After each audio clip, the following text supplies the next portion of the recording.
The journey from J.K. Rowling being primarily known only as a beloved author and Harry Potter creator to becoming a more divisive, highly controversial face of the global transgender debate started off in seemingly potentially innocent fashion back in 2018, when Rowling liked a tweet that referred to trans women as men in dresses. But her spokesperson said this had been a mistake, and Rowling herself later claimed she only absentmindedly liked the tweet while actually trying to screenshot it while researching gender identity and transgender matters, issues she had recently become interested in. But many were really forced to question the motives of that interest a year later, in June of 2019, when Rowling followed the account of self-professed transphobe YouTuber Magdalene Burns. Rowling said she simply wanted to be able to contact the, quote, immensely brave young feminist and lesbian who was dying of an aggressive brain cancer, end quote. But for many, Rowling's excuses crumpled for good a few months later, when she publicly stated her support for Maya Forstater, a researcher who lost a think tank contract after making a number of anti-trans statements. Despite Rowling's continued insistence, at least at the time, that she remained an LGBTQ+ ally and would gladly march with the trans community if they were discriminated against on the basis of being trans, her words rang hollow with many, who pointed out that trans people clearly were being discriminated against for those very reasons, and in fact, many consider Rowling's increasingly common statements on the matter to be adding to that discrimination. Over the following months and ultimately years, the primary purpose of Rowling's social media presence seemed to morph from good-natured Potter promotion to regular criticism of so-called trans activism, and what many saw as a misguided anti-trans fear-mongering regarding the oft-cited, but just as often widely debunked, claims of waves of male sex predators using an increasingly tolerant society to simply call themselves women, enter women's restrooms, and other female safe spaces to do women harm. Rowling's new apparent obsession with the topic not only caused many fans to feel betrayed and hurt by their former hero, but even led several Harry Potter franchise cast members, including Daniel Radcliffe, Emma Watson, Rupert Grint, and Eddie Redmayne, to publicly disagree with and distance themselves from Rowling. But still, apparently not bothered by those condemnations, nor threatened Potter boycotts, Rowling seemingly doubled down on her views, frequently wading into the gender debate waters on her social media feeds. And then, in the summer of 2024, Rowling was one of several public figures, including Elon Musk and Donald Trump, who controversially publicly mocked and misgendered Algerian boxer Amain Khalif, claiming her gold medal win at the Summer Olympics was proof of a now too trans-inclusive society allowing a man to beat up women for sport, despite quite clear scientific evidence that Khalif was in fact born a woman. Khalif responded to the public harassment she faced by filing cyberbullying lawsuits against Musk, Rowling, and others, and for the first time in years, Rowling's X account went noticeably silent, and Rowling even deleted several tweets related to Khalif, leading some to wonder if she had finally met her match and might truly back off. The relief was short-lived, however, as Rowling ultimately broke her near month-long tweeting sabbatical by reposting yet another article calling Khalif's gender into question. It's clear that Rowling has no intention of giving up her anti-trans advocacy, even in situations where it arguably doesn't even apply, such as the Khalif story. And while Rowling definitely still has supporters, and has in fact even gained new ones who agree with her cause, it's also true these last few years have left so many Harry Potter fans torn and confused, unsure of how to square their love of a franchise they celebrated for its perceived themes of acceptance, with their knowledge of a creator who they now see as anything but a symbol of diversity and acceptance. But if it's clear when and how Rowling's public persona changed, the question remains, when and how did she begin her journey into the transgender debate? Where did her seemingly unfounded fears of trans boogeymen and women come from? It's a long shot, I know, but is it at all possible it goes back to 1999, only 2 years after the publication of Rowling's first Potter novel? Is it possible Rowling was one of the few who saw a brand new animated family film, and was dismayed by a scene where a male creature dresses as a woman, and does in fact enter a women's restroom along with a number of young middle school girls, all while adopting the alias name Hermione? Well, probably not, but still, it's hard to see the scene today and not think of Rowling's persistent fear-mongering, no matter how much one would prefer to ignore her. The year is 1999, and Walt Disney Pictures are ready to take the feature-length, straight-to-video debut of a popular network-hopping animated series and instead release it to theaters, in the process hopefully launching the next big animated family franchise with Doug's first movie.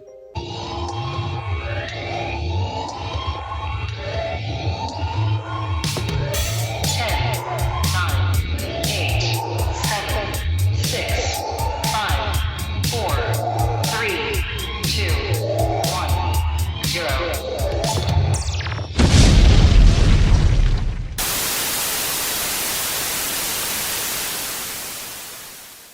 Welcome once again to Failure to Franchise, the show dedicated to some of Hollywood's most infamous mistakes, missteps, and misfires. This is Trev.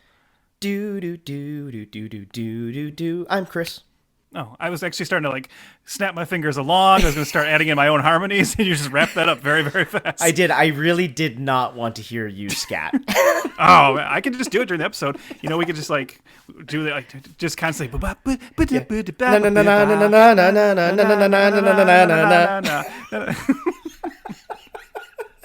Follow us at F2FPod. Do you want me to do all the Star Trek themes in the style of this?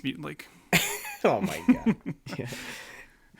Oh, well, yeah, this is I feel like I always say this is a big one for us. That's probably just become a Failure to Franchise drinking game. But we're breaking off a new theme, but it's actually kind of it is groundbreaking for us because this is the first time we've dove into, do you call this I don't want to say genre, just a medium. A medium, yes. Thank you, Chris. I am the smart one. I get it. This is a new medium for us, and that is our first time looking at the world of animation, which we're going to be doing for the next 2 months. And we've broken it into two different versions of it to kind of reflect how animation has changed over the years. And we're starting with 2D Evastation. 2D Evastation. What do you guys think of that? Dude, it rolls off the tongue. It really does. Doesn't it? And you know what? I'm very proud of that one, and I'm even more proud of the next month, which will be 3D Devastation. So, yes. But as the names, because a simpleton would just call it 2D Devastation, but no, that's too easy. But yes, as the name suggests, we're starting with a look at two movies in the good old-fashioned 2D animation style. Hand-drawn animation, as some people would say. And that is, we are starting with 1999's, what a great title for a Failure franchise movie, Doug's First Movie. Chris, why don't you tell us a little bit about 1999's Doug's First Movie? Yes. It is directed by Maurice Joyce. This guy directed a lot of the TV show, actually. Which is called Doug, we should say. Which is called Doug, yes. And he was part of the art department on Beavis and Butthead Do America, so part of the feature stuff. It was written by Ken Scarborough, who is the head writer of the TV show. Also shows like Arthur and Curious George and even Sesame Street. He also worked on SNL for 20 years, this guy. Which is interesting. A lot of cocaine, probably. A lot of cocaine, allegedly. Okay. And Joe Aaron also wrote the movie. He worked on the TV show. And then, of course, this is created by Jim Jenkins, who created the TV show Doug, that ran from August 91 to June 1999, and across two different networks, which we'll get into. And three names. Right, yeah, they did change names a few times, didn't it? Yeah. The budget of the film is $5 million. Very, very tiny, and we will get to that later, the reason why. And worldwide, this thing made $19.4 million. So on a $5 million budget, back in 1999, to make $20 million, and then obviously, there's VHS and DVD sales, this thing was fine, I guess, but 19 million worldwide is not good, obviously, for a smash hit on TV, which is interesting. No, and for family films, family animated films are generally expected to do better than that, And don't let them fool you. You'll see a lot of stuff as we did in our research, where a lot of the story of this movie now is this movie was intended to serve as the finale of the Doug TV show. Yes. You don't call it Doug's first movie if you're no, this is just the finale. We don't have anything more planned after this. So. Doug's first and last movie. That's what they should have called it. Yeah, that's what they should retroactively change. The little live, die, repeat action. Totally. So I guess before we jump into a little bit of history of the Doug TV show, its inception, the creator, and then getting to the movie, we thought that we should probably talk about 2D animation a little bit, and also just our childhood eras of children's programming that we used to watch. As longtime listeners know, there's a little bit of an age gap between me and Trev. And I thought, that would be interesting to talk about, that we come from a different era of TV programming. But then also, we are both at a similar age that we've seen where 2D animation started, like when you watched, the Mickey's Steamboat, in the theater. God damn it, I was going to make that joke. Yes. And then then we got to Pixar, right? Yeah. So 2D animation, Trev. Hold on. Let's do this right. The journey isn't from Steamboat Willie to Pixar, because we got to say the journey is from Steamboat Willie to the Emoji Movie. Okay, fair enough. I thought you were gonna say it was going to Lion King, but the weird the live action version that's actually just another animated movie. Yeah, exactly. Okay, but 2D animation, it's kind of a lost art in 2024. Yeah, sadly. Yep. Yeah, and it's something that I think me and you have talked about a lot off mic and just personally, that we are sad about that. Because 2D animation was great, and it took a lot more time and a lot more artist. Well, I don't want to say a lot more artistry. I don't want to say that. It's a different kind of artistry, yeah. Yeah, you got to get the Koreans involved on that one. You got to ship all your stuff to Korea, and then we get it back in a few weeks and see if it worked. But 2D animation, good, bad? You know what? I'm going to say good. Anyways, follow along, subscribe. Yeah. Review, join the tribe, whatever. Yeah.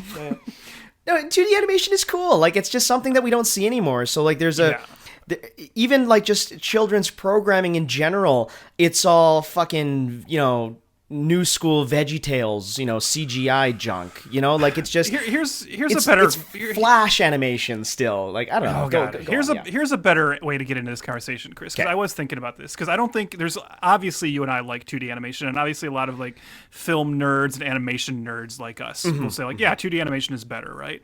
But here's actually the more interesting question, because you and I both grew up with 2D animation still the dominant form, and you said then we saw 3D kind of take over, Yeah.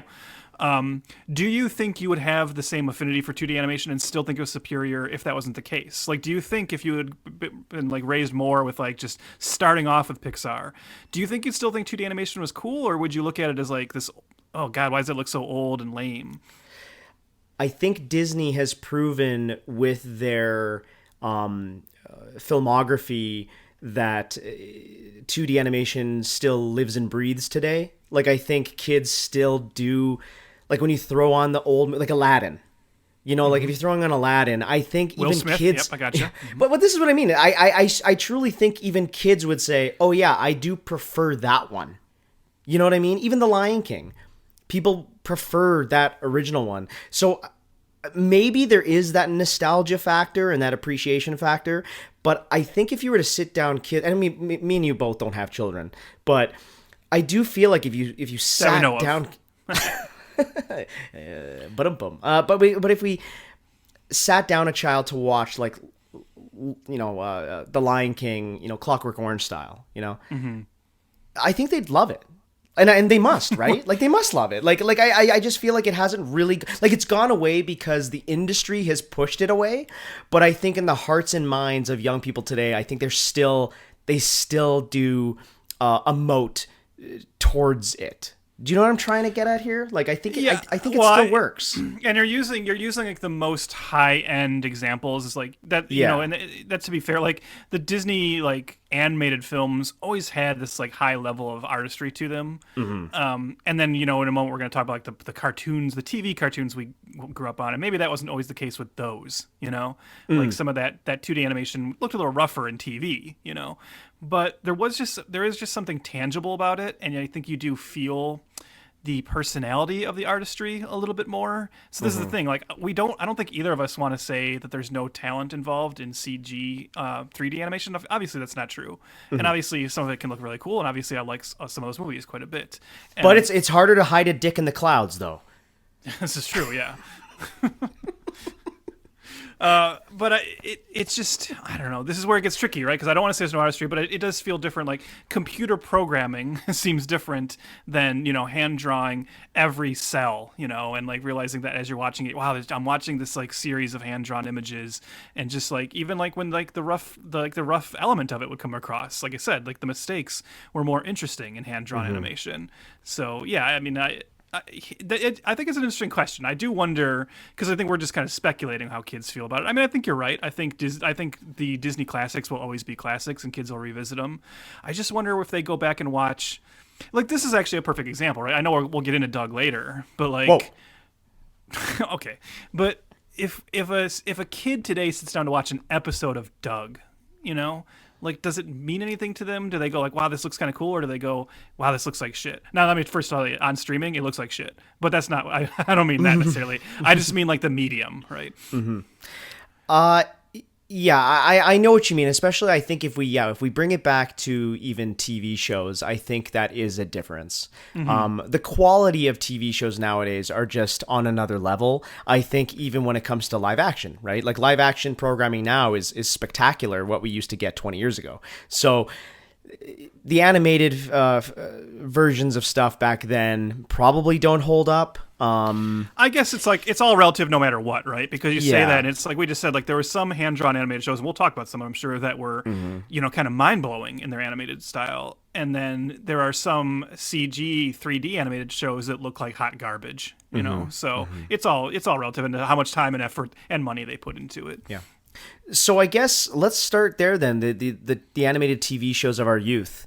I'll let you go first. Like rattle off a few, how you came about them, what kind of segment, like what were you watching?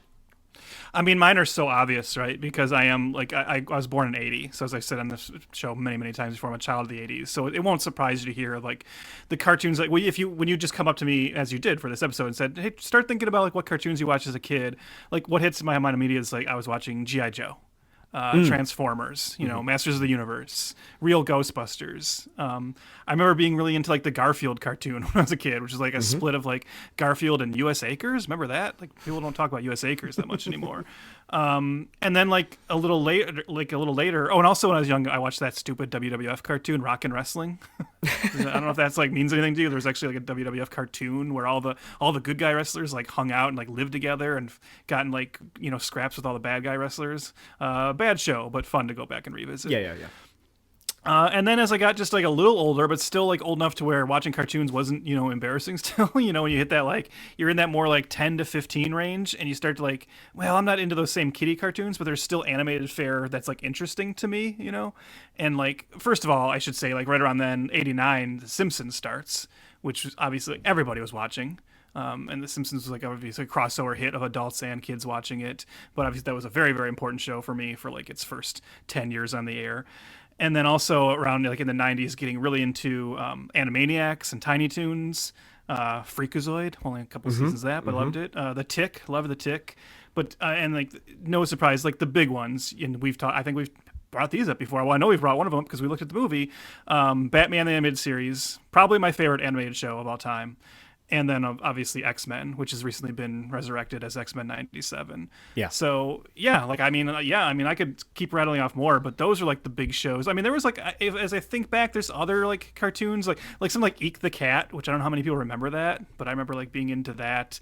And then even like later like adult stuff like Futurama and King of the Hill, like, you know, enjoying those shows. But yeah, the big ones for me were the obvious ones. And then I'll also just say, to wrap this up, like I was also really, really into just Looney Tunes as a kid. And like the primary way I kind of, at least for my generation, I think the way I really started to absorb Looney Tunes was they made these series of like Looney Tunes movies, like Daffy Duck's Quackbusters. And then there was like a Fantasy Island one, I can't remember what that's called, but they just like created these bridge storylines around old Looney Tunes like segments, and then those movies just played on like HBO and Cinemax like all the time.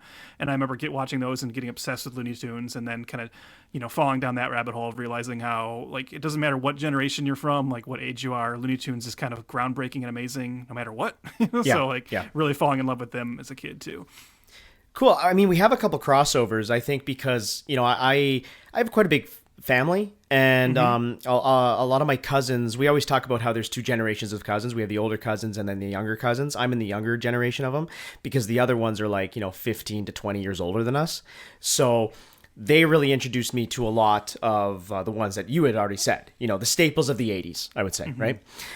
For me, I'm a child of the 90s. And actually, Doug was a show that I watched a lot. Just get that out. And I left all this like this Nicktoons stuff. We'll talk more about that. I kind of left that out because obviously one of the other Nicktoons was really important for me, but I didn't. I just didn't bring it up yet. Yeah. So in the 90s, I mean, obviously the 80s cartoon, there was a huge heyday there, right? But in the 90s, I mean, maybe I'm just biased, but it felt like it was like the last big push for 2D animation aimed at kids. Fox Kids, one Saturday morning, there was themed like events for children to tap into and watch for hours and hours. And I used to watch, I'm going to list off a bunch right now. I hope that's okay. Other than the obvious ones like the superhero stuff, like I used to watch those ones, of course. But I want to talk about Bobby's World, Life with Louie, Yep. Attack of the Killer Tomatoes, The Tick, yeah, like you said, Animaniacs, of course, Magic School Bus, Beast Wars, Power Rangers, Stickin' Around, love that show, Rocko's Modern Life, I loved, and Dexter's Laboratory, of course, I said Doug, Recess, which was great, Rugrats, of course, a couple other ones were like Cat Dog and fucking Angry Beavers, like those were fun, and then the one that I think you're gonna say right now, Ren and Stimpy. Yes. Yeah. So yeah, also one of my favorite cartoons of all time. Yeah. And this one was actually introduced by one of my older cousins. She used to babysit us all the time, and I would actually watch this one later at night with her because it was a little bit, it was a more mature-ish Nicktoon show, but yeah, I watched a lot of this stuff, and Fox Kids one Saturday morning. Man, looking at these shows in the last couple days have been like just a flood of memories and nostalgia and just something that I think is truly like missing nowadays. Like obviously I'm not into the child's viewpoint anymore, like as a 35-year-old man with bills. But I feel like nowadays there's a sense of innocence that is lost in children's programming. Like these shows were so seminal to me and so many, and I think now we just live in a world of like endless streaming, YouTube videos, everything is designed to kind of just distract and zombify you, and I think back in the 80s and 90s with this type of children's programming, there felt like there was like a meaning to it. Like there was real artistry and vision to these shows. And I know obviously a lot of them were designed to sell toys. And of course, this is all just big business. I get it. But so many of these animators back then have gone to real greatness in the future with big projects and bigger things. And I think there's just artistry that is lost on a lot of children's programming. And maybe I'm just projecting, but I just feel like there's something that that's missing. I was just going to say, first of all, in your long list there, you mentioned Power Rangers, which was live action, but okay, whatever. Anyways. Sorry. I think there is an element of, I know what you're saying, but I do think we do have to keep in mind, and this is always the discussion about this kind of thing, right, is that we have aged out of it a little bit. Mm-hmm. And I think what we have to remember too is all those shows you just mentioned, and I watched a lot of those as well. It's a lot of the same ones you mentioned, cool. Like what you said, Bobby's World, Life with Louie, of course, Yeah, those are awesome. Yeah. Did you watch Johnny Bravo back in the day? Oh, yes. Yes. Neither of us mentioned Teenage Mutant Ninja Turtles either, which obviously I watched when I was younger too. Yeah. But we watched all those shows because they were what was on, and they were the only things we had to watch. They were like the options. And I think there's a lot more things vying for kids' attention now. There's still cartoons on TV, but there's also just shit they can watch on every streaming service, and then they can just go on YouTube and watch stuff, which I think a lot of them do. So these shows can't have the same kind of cultural imprint, anyways, or thumbprint as the shows that we watched did. It's just not the same. There's no like the revered nature of Saturday morning cartoons doesn't exist anymore, because kids will get up and just throw on a streaming service or get on their tablet or whatever. Mm-hmm. But when you say there's like all that artistry is gone, again, I can't speak to this because I don't watch it, but I do know I know a show like Bluey. All I ever hear about is people saying how like brilliant that show actually is, and how there's like really deep themes to it, and like you'd be surprised at how like moving and like how emotionally how much emotional depth there is to Bluey. And I'm sure that's true. It's just I, as a man in my 40s, am not going to sit down and watch Bluey, but I'm sure every generation has their shows like that, and like you said, we had a lot of garbage too. So we did have a lot of garbage, but isn't it funny that Bluey is the only one I hear about as well? I guess what I'm that's what I mean, right? That's the point I'm trying to make. As this is where I'm agreeing with you. Is like I think the problem is because there's so many. You and I were having a conversation similar to this earlier with our friends about just TV in general, right? Mm-hmm. When there's 400 shows instead of 40, it's really harder for anything to have an impact, right? Sure. So like it's just you're just probably only going to hear about it's got to be like the best thing, and that's what's going to break through, or something that is just kind of like grandfathered in. Like SpongeBob has just never gone away, right? Right. Like, it's just like right. it's still so popular and people still love it. Like there's things that like make their way through, like because the people like in the adult world, like Simpsons and South Park are still on, right? But like otherwise, it's really hard to like debut now. And like that's to me what almost makes Bluey probably like more impressive, that in this like market somehow that show became like this phenomenon, which probably speaks pretty highly to its like quality. That makes a lot of sense. It's just there's like everything, there's just too many shows. Yes, there's too many things, and it's very, very rare for something to hit on the level. Bluey is the show of today, but back when you're right. We out of 40 shows, 20 were really good. So it's just, I guess, law of averages, I guess. But. Yeah. That's the thing too. Is I started thinking about like the dumbass cartoons I watched that nobody remembers. Although I don't know if you know this is a good example, because maybe the show is like good, but it's probably not. When I was young, I don't even know if you know about this. There was a cartoon called Camp Candy. Okay. That was John Candy as a camp counselor, or like running a camp. And like he did the voice, and he like that's funny. it was like an animated John Candy like running a camp for kids. There was also one, I can't remember the name, but I don't know why this became such a thing. There was a cartoon that was like Rick Moranis as like the principal of a school for monsters. So like the students were like Dracula and the Frankenstein's monster and the Mummy, but Rick Moranis was the principal, and it was animated to look like Rick Moranis, and like so and then just like I don't know, like MC Hammer had a cartoon when I was a kid, where he had like magical talking shoes. So yeah, there was a lot of junk too that was just based on pure commerciality. Yeah. Yeah, okay. Well, my bias is showing, I guess. No, but I get where you're coming from though. I think it's just we'll obviously always have a soft spot for that stuff, and I think I don't know about the quality thing you're saying, but I think there was something special about how there was less, and so more importance was put on everything. And like I said, they were like lumped together in these categories where it's like, I remember when I was a kid, and I would do this for like regular TV shows and cartoons. You couldn't wait for like the new issue, the fall TV guide that told you all the new shows that were debuting. Mm-hmm. And I remember as a kid having to sit down with that TV guide and figure out, what is my Saturday morning cartoon schedule? Because like, what network do I have to have on at what time? Because this cartoon I want to see is on at 8 a.m. on ABC. Then I got to make sure to switch over to NBC at 8:30 to see the next one. Oh no, there's 2 shows on at 9. And got like really complicated. Yeah. I remember being a master of setting the recorder on the VHS. Like if the TV was in the family room, and then we had our a TV downstairs for like us kids to like play video games on, I would set like the VCR upstairs to record Beast Wars, because Beast Wars was on while I was watching something else, and then I just kept like countless of VHS that I like I labeled, and I kept, and I would just turn them on. It's wild that we lived in a time like that. That like everything wasn't just at your fingertips, like even this show, Doug, like it's been off the air for 25 years, and you went to your Disney Plus, I assume, and just here we go, there it is. And like, it sounds so old man yelling at clouds, but like we had to put in the work to watch this kind of stuff. We had to. I'm old.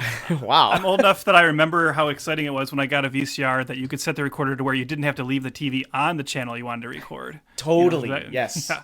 Oh my God, this will record a channel that it's not on. How does that work? It's magic. Do you remember doing like I recorded a lot of just movies off of like Superstation and shit like that, or like our when we had satellite and things, and I was like, I would play a movie like Lake Placid.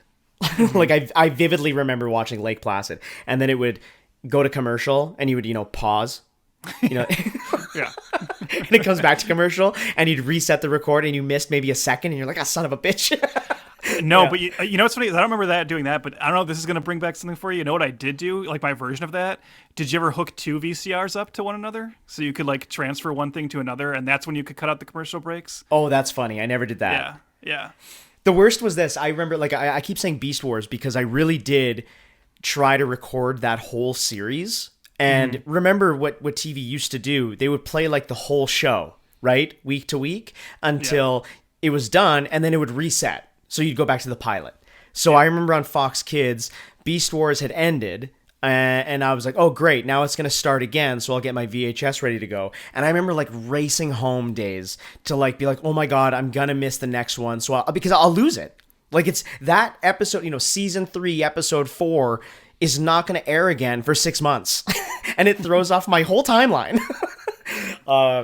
Now this is Yeah, man, I have good two times. I have two last questions which is slightly off topic but also slightly on topic for this. Not that I'm trying to put off talking about Doug, but just to like wrap up this 2D conversation, because I again we're generationally different, but we're still both of like the last generations that these questions would be relevant to. I think neither of us in listing our shows mentioned any anime.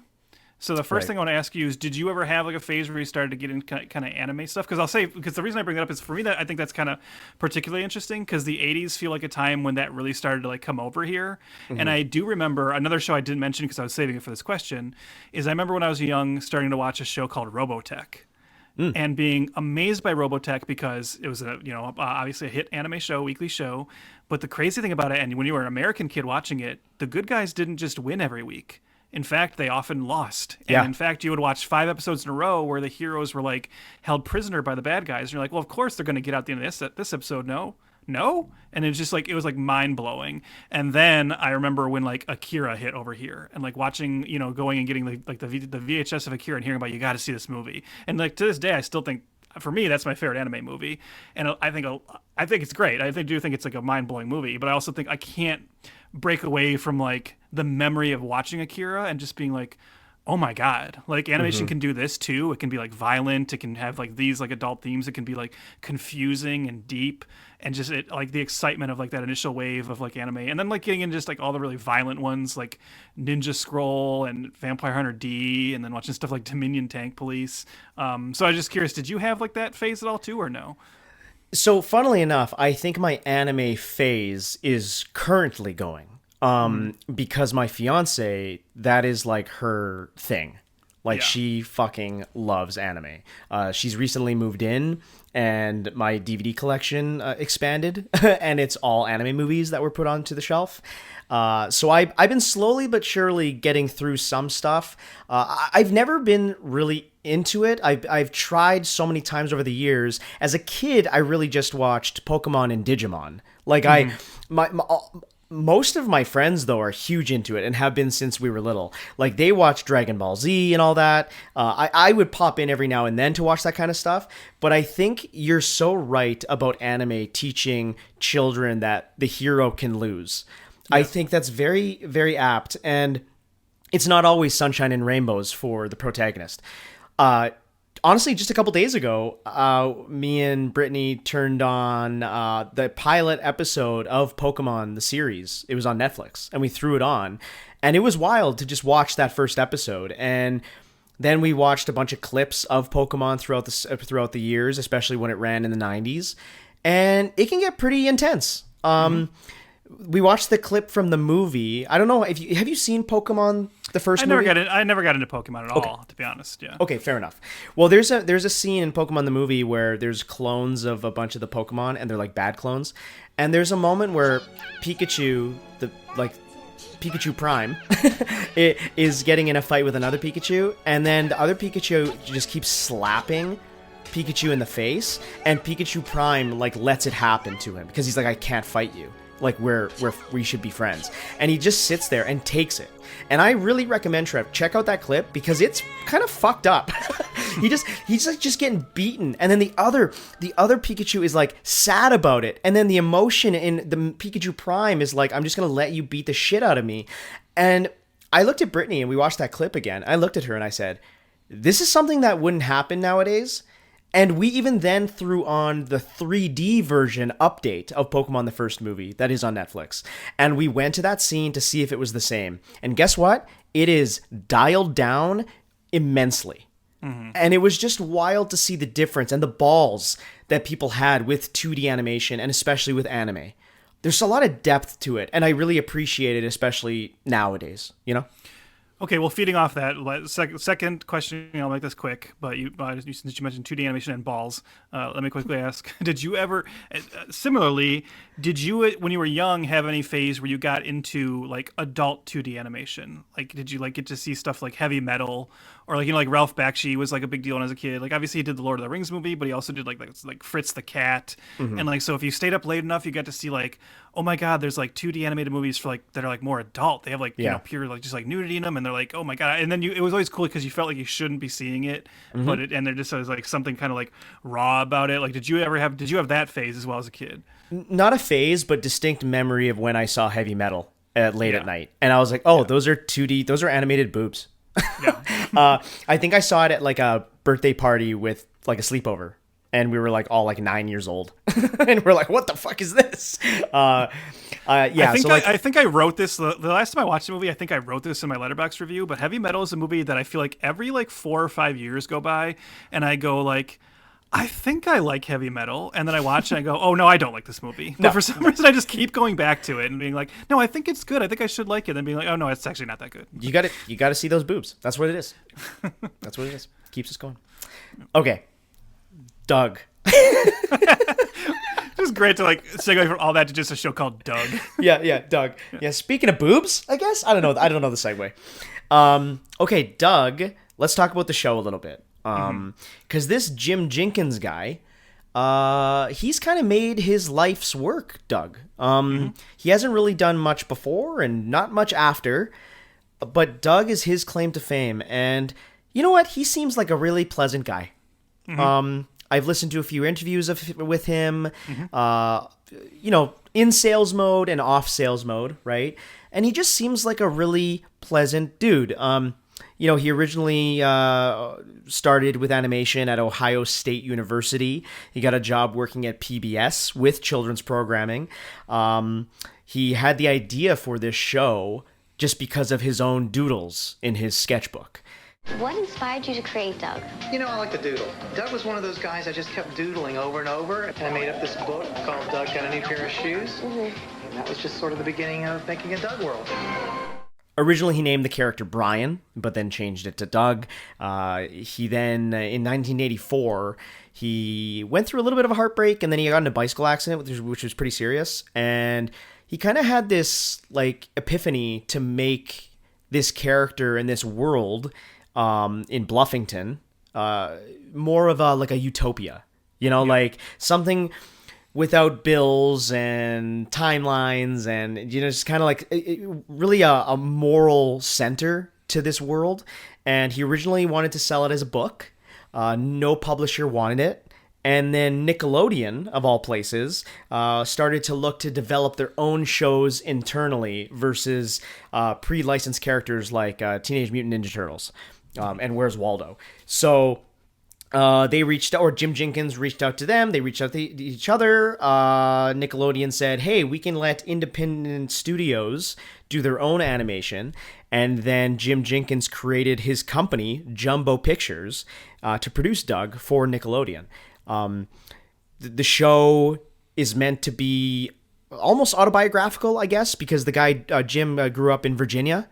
And Doug is almost a version of himself from childhood. I just have to say, I've noticed the similarity between the vest on Doug and you. Yeah? See? And Well, you're right. but I didn't do that on purpose, I swear. So I was going to say, is Doug part of you? Yeah, he's kind of like how I remember childhood growing up. He sort of reminds me of me. And focuses on like everyday adolescent problems, you know, like will they get the girl, will they be on time, ethical, moral dilemmas as of like, you know, one of the episodes I think he found money on the ground, and then at the end of the episode he returns it to the elderly lady that dropped it. You know, it's very simple stuff, but it's like the moral center that hits children. It's very hits children. Isn't that funny? But it's like a moral center that is straightforward to a child's brain and sticks with them, right? Definitely for younger audience. Like I even watched this. I watched it very young too. So. And then the magic of the show, because it's not. It is like the storylines are like rooted in like reality and like things that actually happened, you know, in these like small towns. But then like the fantastical magic comes from the fact that Doug, which I'm sure as Jim Jenkins probably was as a kid, is a character that kind of loses himself in his imagination constantly. Yes. So there's these elaborate fantasy sequences all the time too, where he's imagining himself as a superhero called Quail Man, or just like, just in every episode kind of there's like at least one or two fantasy sequences where, oh my God, what if I was like the world's greatest jewel thief or something? And and then you see like that as like a daydream of his. The other really interesting thing about it too on a visual level is the fact that although Doug is kind of drawn in color to look as like you would imagine just a regular, like young white boy to look, most of the other people in Bluffington are all different colors. And I love that Jim Jenkins says this comes out of the fact that when he was designing the characters, he was with his friend David Campbell at a small Mexican restaurant, and they were like kind of designing them together. And he says that the characters' odd coloring choices came from being in a margarita stupor. But like whatever the case is, like it's a great move, right? Because it's like I think it's one of the things that everyone remembers, and it kind of instantly sets like the show in this like, oh, this seems like this weird fantastical world, even though it's a lot of it is like recognizable to our world, like the setting, but then everyone looks so unique and just strange, other than Doug, So while the storyboard is going on, and this is the color department, they're taking the props and the backgrounds and characters and figuring out what color they are. They're like all different colors. I mean, green, yellow. Yeah. So you notice. To me, it's my little statement that it doesn't matter what color you are on the outside, it's what you're on the inside. And think of those imagination sequences. Think of them like cutaways, like Family Guy. Yeah. But not as aggressive. Yeah. And I agree. I love like the pastel choices of like the characters being different colors and stuff. It's just it adds an otherworldly effect. But then also I think with the subject matter of the moral dilemmas of youths and then also different colors of everybody, it creates this really timeless atmosphere that I think all walks of life by design can watch that show and see themselves in there. You know what I mean? Which is cool. And I appreciate it for that. The other thing it does well that I think is this. I always respect this in shows, and not every, especially animated shows, don't have the patience for this. But I'll actually compare it to The Simpsons, in that it created a very like memorable and like inner consistency and logic. Like the show, like the town of Bloomington. If you watch the show enough, and this even goes into the movie, like you kind of learn the geography of the town. Yeah. And even over like 7 seasons, it doesn't change, right? It's like consistent. Things happen, like certain characters, like they'll get new jobs, and that actually carries across. There's a particular character, like one of Doug's like the next door neighbor. His wife becomes the mayor at a certain point in the show, and then the previous mayor is like demoted down to I think being like the school principal or something. So it's just like there's like things that actually, even though the characters aren't necessarily aging, it's like The Simpsons, right? They're evolving, but not aging. Yes, and The Simpsons does that as well, and it creates this whole universe where all the residents of the town. Like I always like point to Simpsons as an example of that, but Doug was doing it too on like a smaller scale, to where you have like 4 or 5 main characters, but you kind of know everyone in the town. Well, Jenkins himself talks about the show's pitch Bible and how he's described it as huge, and it contains the floor plans of all these characters' houses, the geographies, the maps of the streets. So yes, you're right. It creates a little mini universe that as a child you're watching it and you're appreciating it. You're getting to know these characters. You're getting to know these places. And again, I keep saying, I said the word timeless, but it does feel that way. And I think Doug, it's been off the air for 25 years, like I said, but if you ask people that did watch this show, they have pretty good feelings towards it, honestly. Like, I don't think I've ever met somebody that had watched Doug when it was airing, said that, that show sucked. Like, I always felt it was just a pleasant, nice, morally, it's interesting because forward-thinking show, honestly. Yeah, it's...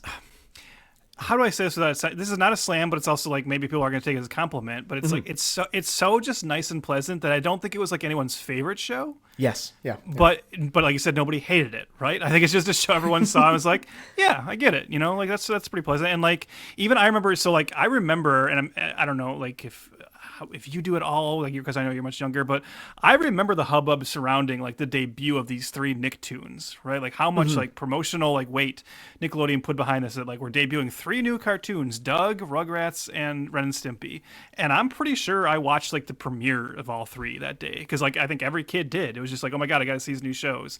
Yeah. And I'll say for myself, like I never took to Rugrats. That was the one that was like, I just interesting. Like, it like never did like anything for me. I think I just found the characters like too like I couldn't look at them. I don't know. It was just okay. like, yeah.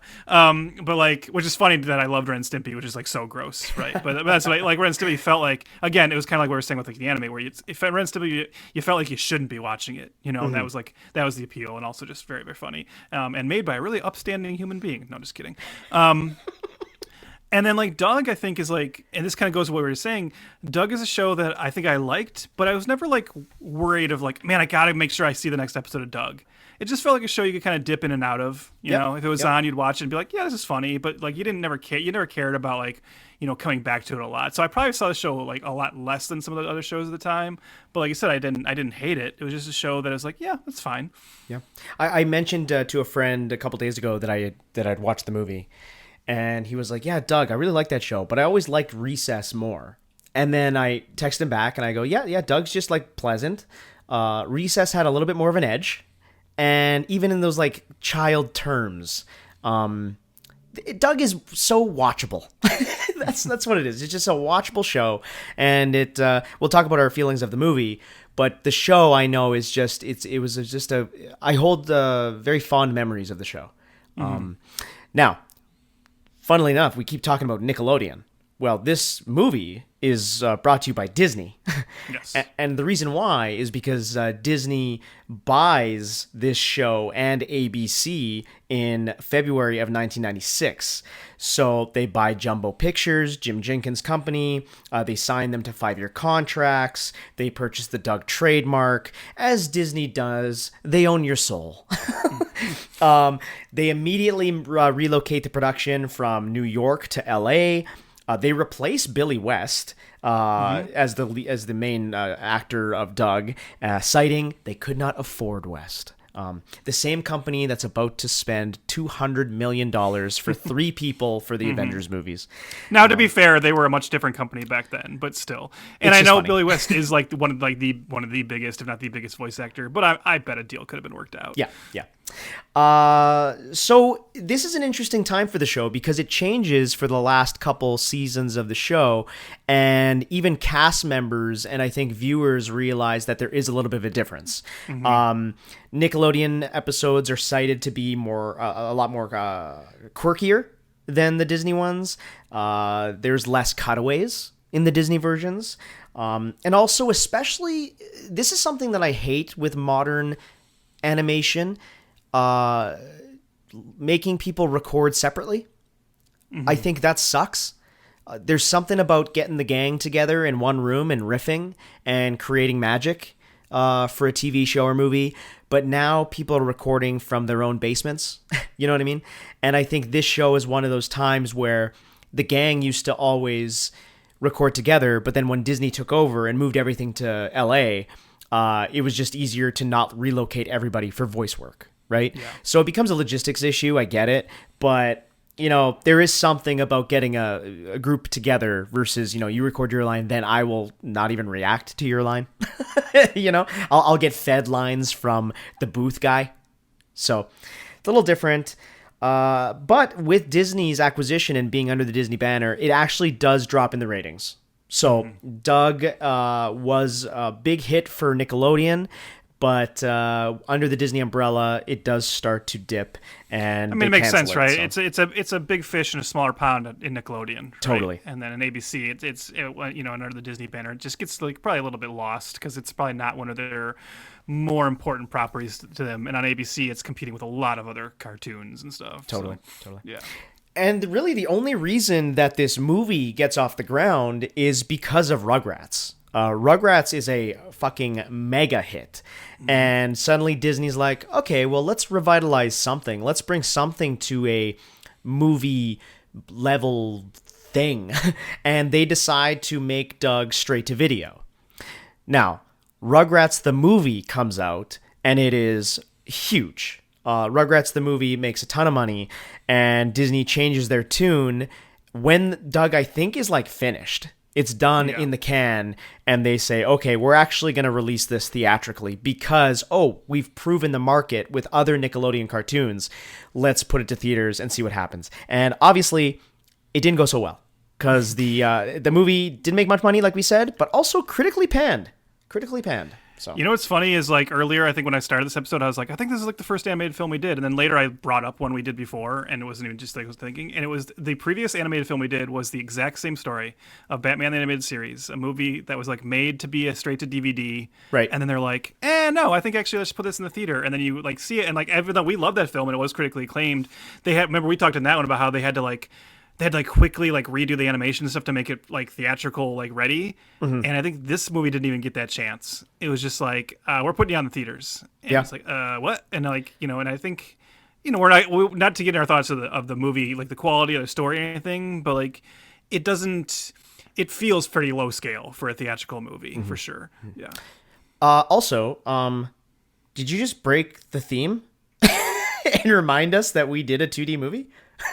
Well, but we did. But that was that. You know what? It was a gift. It was a gift. It was a gift. Yes, it was Those a are Christmas different. gift. Yep. It was a Christmas gift. Longtime listeners know this, but newcomers, every December, me and Trev gift each other something. Gift each other a movie, and we don't know what it's going to be, and we name that theme Trev and Christmas. So we do that, and yes, you're right. Did I give you that one, or did you give me? You did, yeah, you did, because like it was after Kevin Conroy had recently passed away. So. Right. Yeah, so we did that one. Okay, but so you know what? Yeah. But the theme is fine because we didn't do 2D animated movies that month, so we just did the one. And it's fine. Okay, thank God, or else we'd have to actually re-record the intro. Off, Honestly, we've this is one of our longer preambles. I think it was necessary. I think there was a lot to talk about, and but I think we should just get to the movie. This spring, prepare yourself for the biggest adventure of Doug's life. It's Doug's first movie. Skeeter, we're gonna be famous!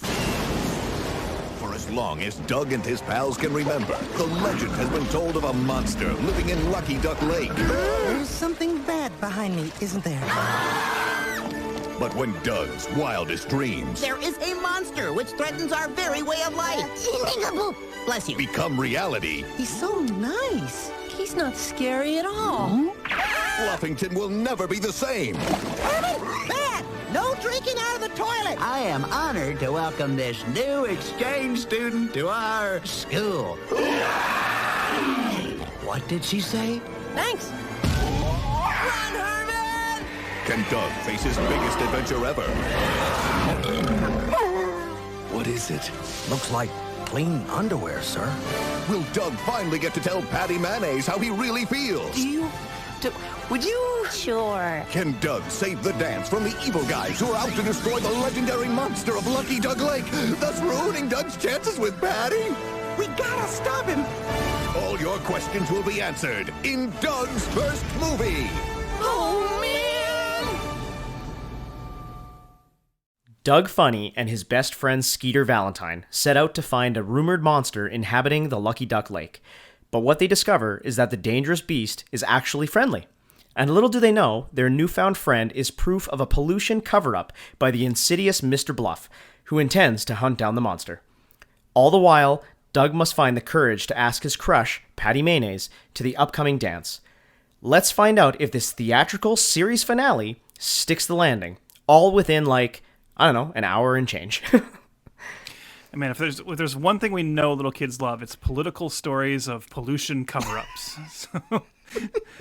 So Chris, it sounds like you have a little bit more. I'm guessing it sounds like you've watched more Doug when you were younger than I did, and so you maybe had like a little bit more affinity for this. So first of all, I'm interested to know: had you seen this movie before? And then beyond that, what did you think this time around?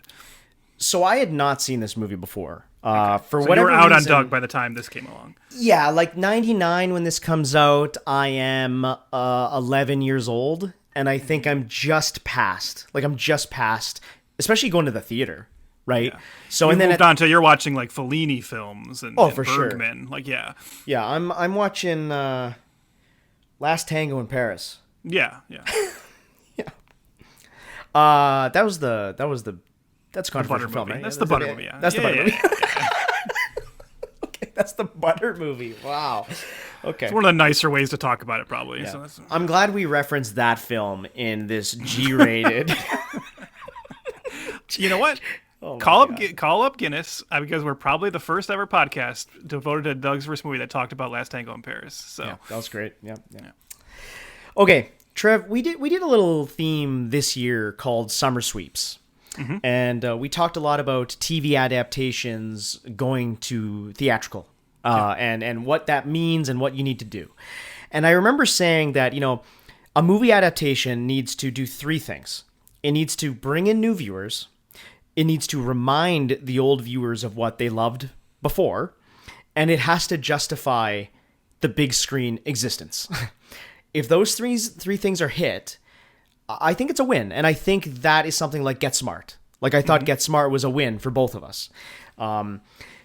Doug does not check those boxes. I think the only one it does is number 2. Remind old viewers of what came before or what is currently on.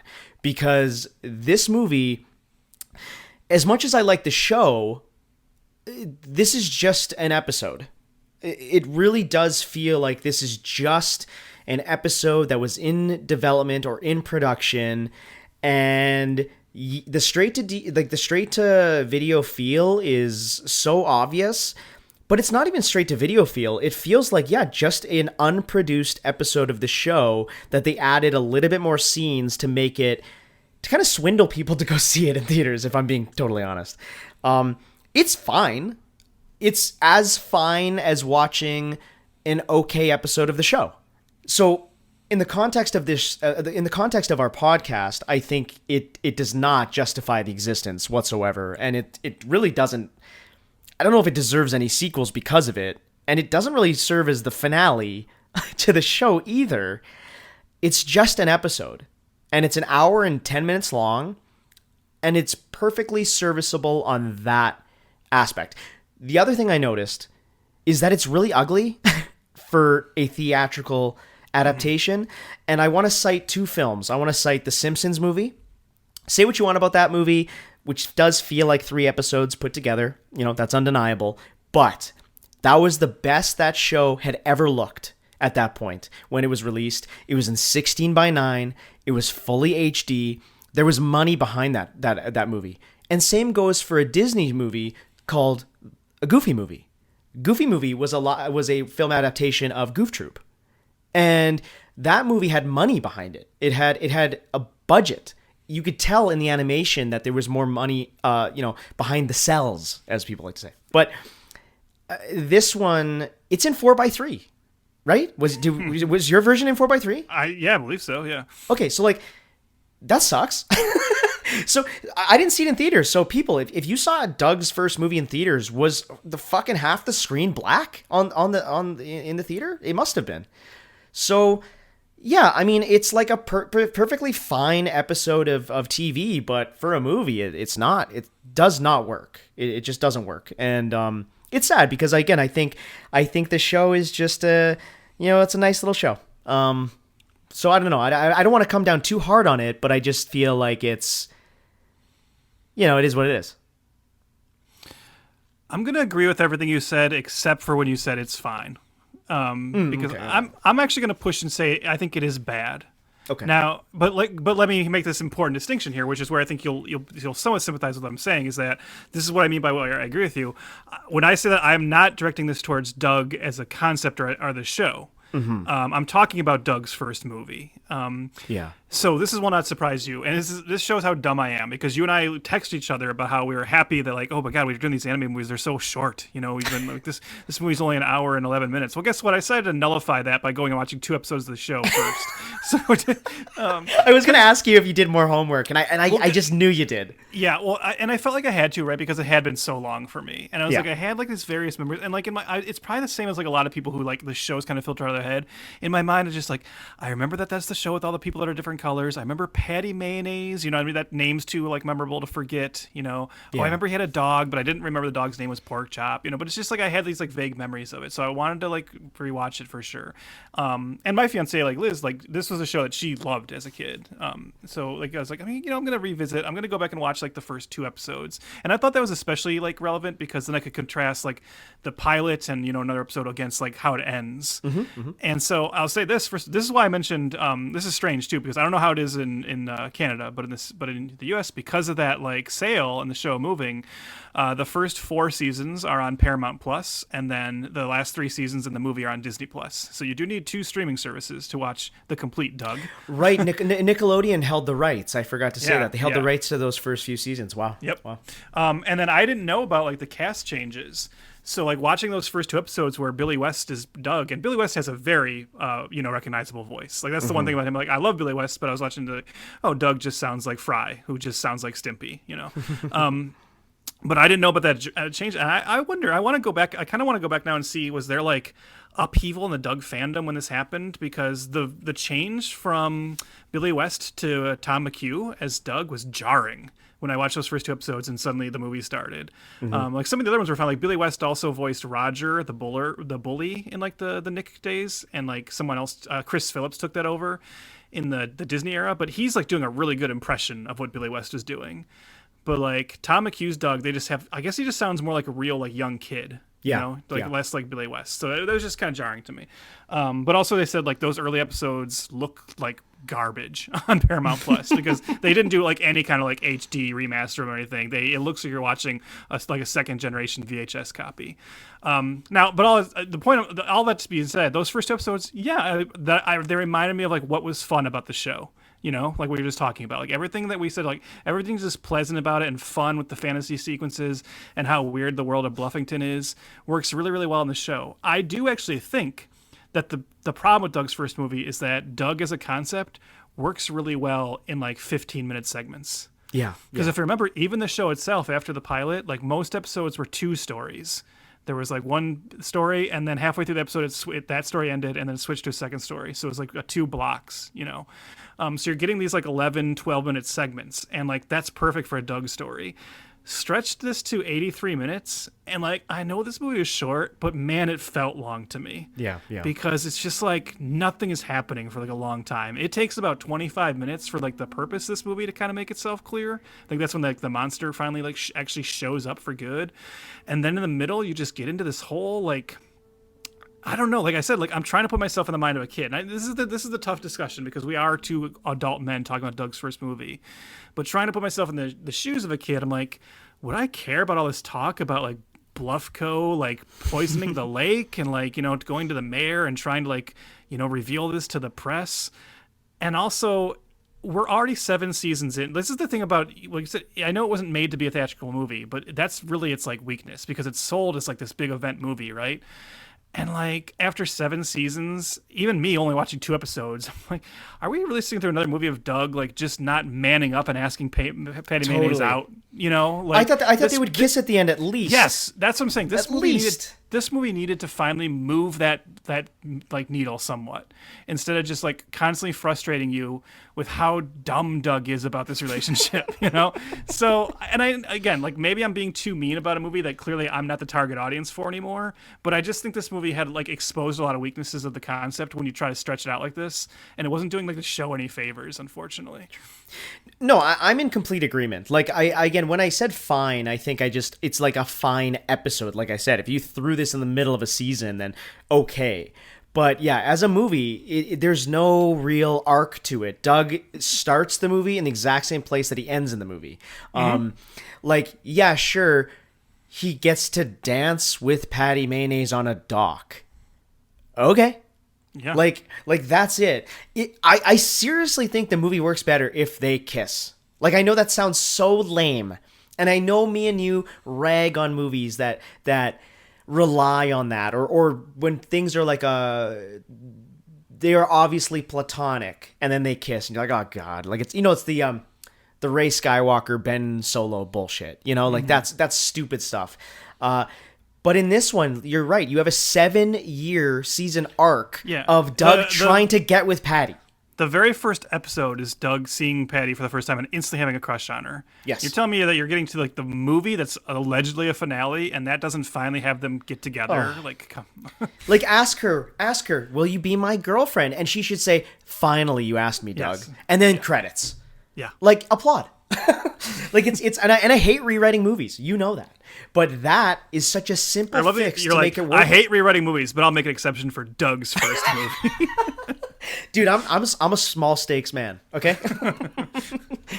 But I think, yeah, like this movie is just, it's just one big kind of nothing burger of a movie, and they try to add, the corporate governmental conspiracy, the media's in on it. I found that very timeless. And an overly armed police force in America as well.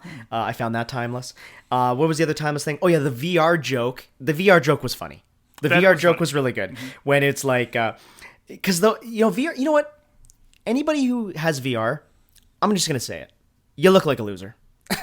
and VR sucks. VR is not where it needs to be.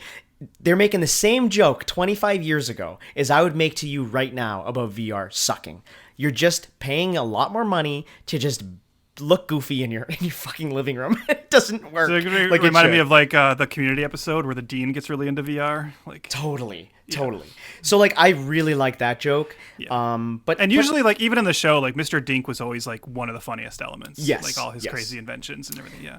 I liked seeing Quail Man fight a kaiju. That was fun. And it just kind of showed again like Doug is the best of us. Like right away he has this line where the narrator's like, and then Quail Man went to, beat the kaiju's ass. And and like Doug paraphrasing, says, but paraphrasing. But Doug goes, violence is only for those who have run out of good ideas. All we need is to speak reasonably to this large fellow. And it was like a very like Superman moment. And it just goes back to the morally responsible slice of life nature that is the show. So I think the spirit of the show is in line with the movie, but the movie has zero reason to be what it is. Zero. Yeah, totally. I mean, I agree. Like, it'd be weird if like the movie was suddenly like, you know what, that would be the wrong lesson, right? Saying we're making the Doug movie, so this is where he finally gets like a really moral conundrum, and he gets like addicted to speed or something. That's not what you want to see from the Doug movie. So it has to be morally in line. But yeah, it's more of a problem of this doesn't need to be an hour and a half. Right, like I said, this could just be another one of those like 15 or maybe just a full half-hour segment, but like you're stretching too much time. And I think the other problem that to me actually, I don't know how much you felt like this was a key problem, but sometimes what happens when they take these shows and make a movie version is they feel like they do need to make it like somewhat bigger, and you can tell this is trying to do that, right? Like to be fair, I don't know if the show would have done an episode where they find an actual like sea monster that like talks and like hangs out with them. Like that is, I guess that feels even kind of like pretty fantastical for the world of Doug. But yeah, it's more high. It's high concept. Yeah, you can get away with a movie, right? But what often happens in these cases where they try to like expand it for the movie is like they also forget about what are the things everyone just likes from the show. And I think it's a real like misstep in this that Roger the bully is like so sidelined. Oh yeah. Because he was a big part of the show. Like most episodes were him like messing with Doug and Doug having to like come up with some scheme to like, get back at him or get out of it. And like Roger is like one of those just like kind of, he's the bully, but he's lovable. Like and he's not a good person, but you love how cartoonishly evil he is. And he's just in like 3 scenes in this, and he's like off to the side doing his own thing. He just says like he like threatens Doug and his best friend Skeeter at the beginning, and then him and Doug have like one more little like interaction at the end, but for the most part he's just off in his like own little subplot. And it's like, see, you're like forgetting what people like about the show too. Like, so yeah, that's what happens sometimes when they expand these things. For sure. Yeah. It's funny because there's like not a lot to talk about this movie. Like no. I find I guess that's the reason why our preamble was a little longer, because this movie is just what it is. There's nothing really more to the movie. Like I liked showing Doug's morality. It even shows a moment where he gets mad at the monster, but then like immediately says sorry, that he recognizes that he was getting angry for no reason. And like I just felt that was like some good, feel good messaging. Does it make for the best drama for a film? Probably not. But, for a straightforward, teachable moment for kids, it works. But for a feature-length finale that is the first movie, thinking that there might be a second movie, it's just all wrong. It's all wrong. You know what? Like, let's go. Like, I don't think you expected to do this for Doug's first movie, but let's put on our score horror hats for a moment. Because did you think it was also strange to like kind of not have the traditional like Doug? We talked about this earlier at the episode. Yeah, like the unique music choice of the show was to have a soundtrack that was primarily done all with human voice. Yes. So like scatting and humming and like you said, everyone remembers that do do do do do, and then you like watch the show and constantly during the show when just things are happening, you hear like there's that like and it's like doing that, and it was like you just never heard like a show have like a score like that in the past, and then this movie has just a kind of a more traditional score by Mark Waters, and it's like again like.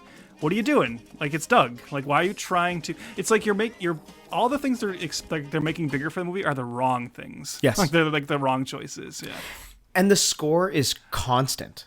Like it's one of those. I mean, again, we are both score whores. We love an orchestral score, but it gets to a point where out of an hour and 10-minute film, and the score plays for 1 hour of it, it's distracting.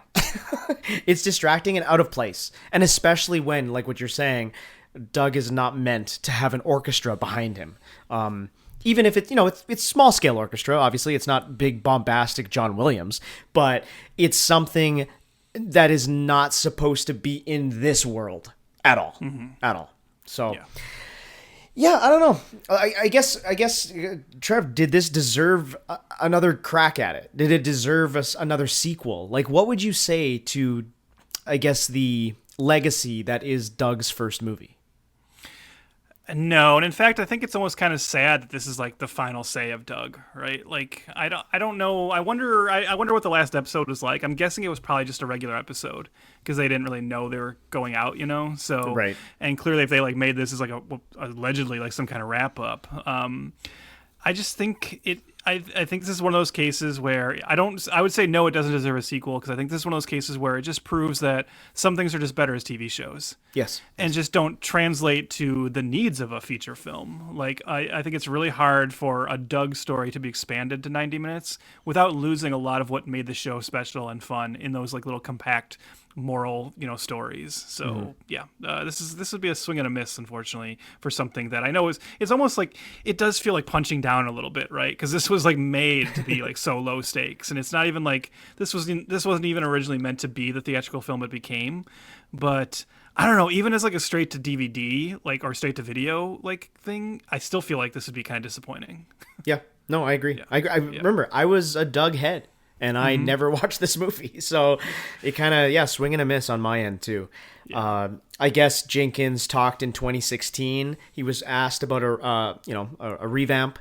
Disney has no interest, and then in 2023, last year, Jenkins started to reveal a little bit of concept art for his idea called Doug's Kids. So, legacy-queling the show.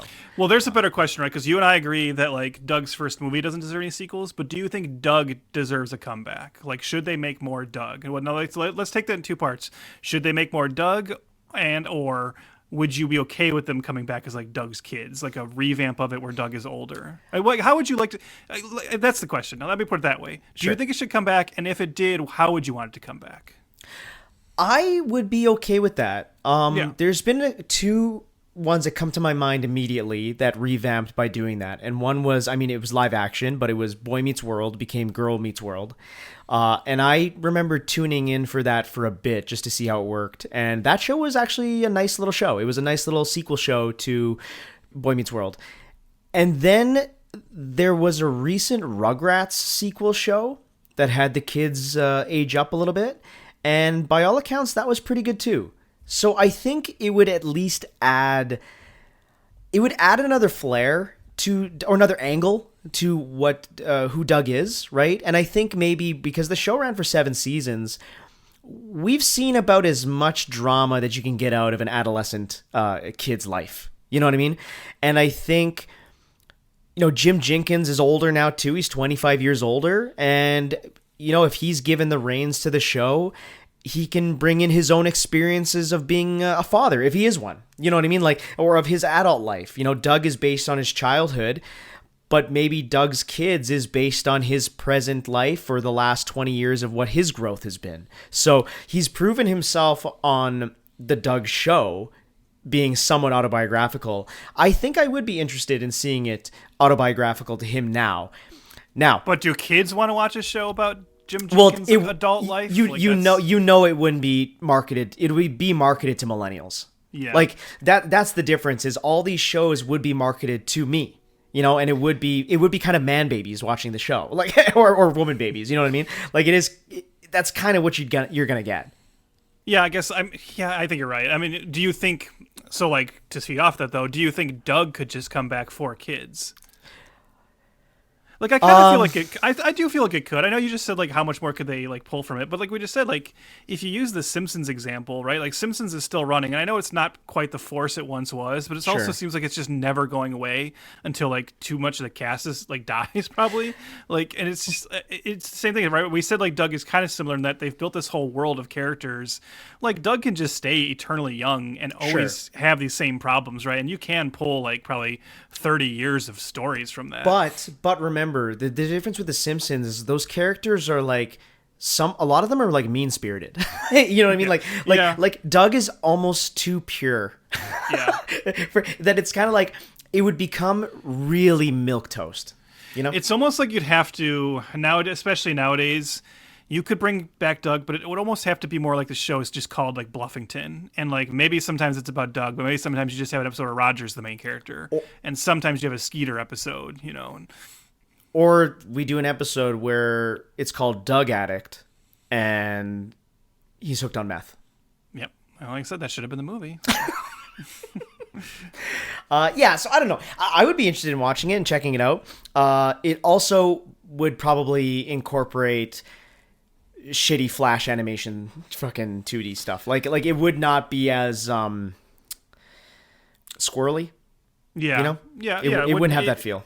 It wouldn't have the personality. It wouldn't have that like that kind of like you know what I mean, just like visually like that kind of shaky vibe to it. And, yeah. But yeah, like again, I think a revamp of the show, great. The movie, let's leave Doug alone. let's leave him alone and let him either die in peace or I don't know. But good show.